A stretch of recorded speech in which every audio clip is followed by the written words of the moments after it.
Whoa, whoa, whoa. Platinum Games, Platinum Games.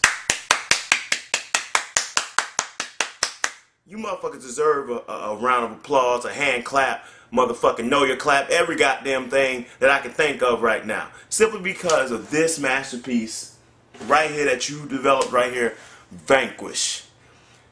But before we get into the review, let me say something real quick. Platinum Games, you have distanced yourselves from every other developer out there today, and you are, and I can say this without any hesitation, you are one of the best developers in the game today. You proved it with only 3 motherfucking releases. 3 releases that really showed how to make a game in their respective genres. I mean, I'm telling you, Platinum Games is the shit. Mad World was the first one they did. Mad World completely shitted on the first No More Heroes, even though they did rebound with No More Heroes 2. But it completely shitted on the first No More Heroes. Bayonetta completely shitted on God of War 3. Yes, I did say that, and yes, it is the fucking truth, because I played both of them. I played both of them. And Bayonetta completely trumps God of War 3 in every fucking way imaginable. God of War 3 may have more detailed graphics, but that's about it. Bayonetta shits on God of War 3. And next, Vanquish pretty much shits on every fucking shooter released this year. Matter of fact, no, ain't no pretty much. Vanquish does shit on every fucking shooter released this year. Y'all motherfuckers are amazing. Y'all are amazing, and y'all are now officially my motherfucking favorite developer right now. Platinum Games, 3 games in. 3 games in, and y'all showing that y'all are top of the line, and not many developers can compete with y'all. Y'all motherfuckers are great. And this game is absolutely crazy, outstanding, and amazing. It reminds me of Sin and Punishment. It reminds me of Metroid, and I'm going to get into the details of why. And it reminds me, of course, of Gears of War. It doesn't play or feel like Gears of War, but the cover system it has pretty much is like Gears of War. The reason I say Sin and Punishment because there's so much action and intensity, and there's so much going on the screen at one time, and it's actually just craziness, just over-the-top crazy action. That's why it reminds me of fucking Sin and Punishment. And why it reminds me of Metroid is just, you know, Sam's suit. Sam's suit just reminds me of Samus' various suit. It just does. I mean, Platinum Games with this game pretty much auditioned that they should make the next Metroid game. This game is proof that they can make the next Metroid game. You best to believe that. You best to believe that. But as far as graphics go, these are some of the best graphics I've seen in a game this year. So far, best graphics this year I've seen this year so far has to be God of War 3, Kirby Epic Yarn, which I am going to fucking review, so stop goddamn asking me. I'm just not done with it yet. This game just took over just dominated the playtime because it will drag you in and take you in. And lastly, Vanquish. Those are the 3 top best graphical games I've seen this year so far. Who wins out of them 3? I don't know. But you do have Black Ops around the corner, so maybe you got a little bit of competition in the graphics category. You know what I'm saying? But graphics presentation is amazing, nice, very fucking detailed. Especially his suit. The character models are great. Very good facial animations. Very good detail in the characters. What else? The sound is on point. Nice sound effects, great techno music. All the music in the game fits the mood of what you're doing, and it's just fucking outstanding. Nextly, the controls. Here's a little gripe here. There's a learning curve. There is a fucking learning curve.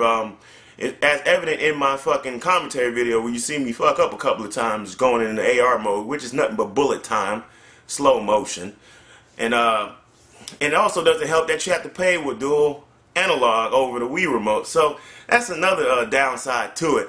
But other than that, after you get the learning curve over with, you'll have a blast with fucking Vanquish using the fucking AR mode, blasting motherfucking to smithereens. The weapons are, it's not a lot of weapons, but the choice of weapons are nice. You got the the lock-on laser, the disc launcher, the rocket launcher.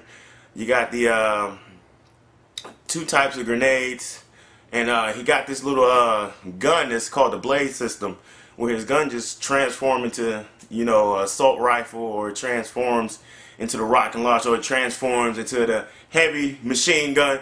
This motherfucker is equipped to fucking kill. Equipped to kill. Stop doing this shit, PS3. Now it's equipped to fucking kill. This motherfucker is the shit. Now, the voiceover work is pretty fucking good, considering these are the Japanese fucking developers. But there are some cheesy ass one-liners in there, and it does have its funny moments. There are a couple of fucking funny moments in this game. And that does it for the controls. Now the gameplay. The gameplay is where this game really shines through. It grafts you in and keeps you fucking coming back. There's nothing more satisfying than taking down a 10,000 ton,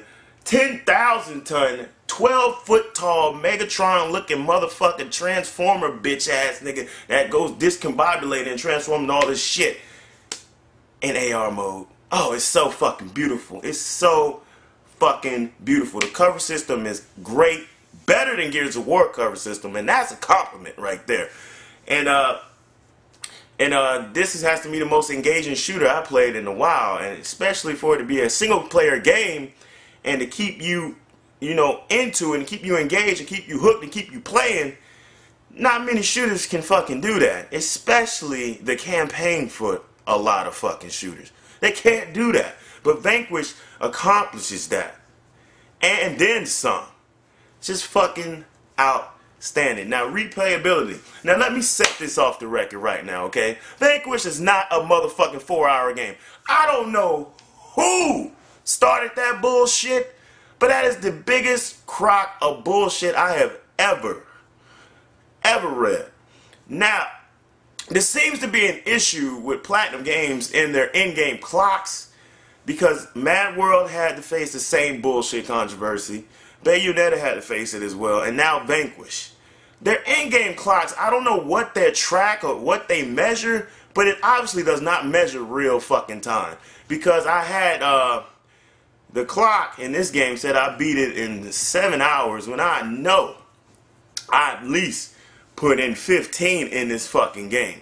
I had the same problem with Mad World and the Bayonetta as well, where it told me I completed Mad World about, I think it was like 8, and I know I put in 20 in that game, and the Wii actually tracks the fucking time, and I have, like, when I first finished it, I had fucking 15 hours on that game when I first finished it. So I don't know what their in-game clocks measure. If Platinum Games can fucking reach out to me and tell me what the fuck that is and what is going on, I appreciate that. But I'm gonna let y'all know right now, Vanquish is not a 4-hour fucking game. It's an average length game. It's longer than fucking God of War 3, that's for goddamn sure. It's longer than pretty much every fucking game that came out this year. Pretty much, almost. It's average length. We talking about 10 to 12 hours on the average. It is not fucking 4 hours. I don't know where that bullshit came from.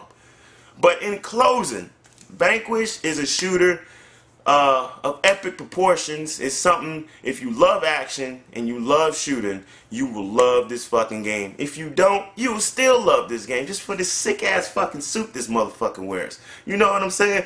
But I'm gonna tell y'all like this. Vanquish is worth every penny that is priced for. And you need to go out and cop that motherfucking shit. And that's all I got to say right now. And this is my motherfucking final verdict. You hear me, motherfuckers? Do you hear me? Do you hear me? Platinum Games taking over the industry, man. What are they gonna do next?